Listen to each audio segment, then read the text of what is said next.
May asawa ka na, ma'am? Wala pa. May anak ka na, ma'am? Siyempre wala pa, kay wala man ko asawa. Launin niyo, ma'am. Dapat yung ma'am maasawa kaya para may anak ka pamanahan. Oo nga, ma'am.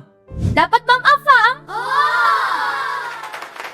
Afam? Dapat ya, ma'am, arabo. Dapat ya, ma'am, kano kay damo kwarta. Manggaranon ka na yun. Ooh, racial stereotyping na pala. Remember our lesson about stereotypes? Yes, ma'am.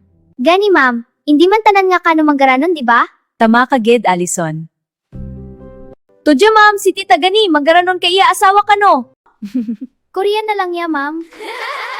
Di tanan nga afam like Americans kag Arabo manggaranon. Kag hindi dapat maging basehan ang pagiging manggaranon sa pagpili sang asawahon. Ma'am hapon, hindi ka? Tanan na lang. Ipatigayon kay ma'am.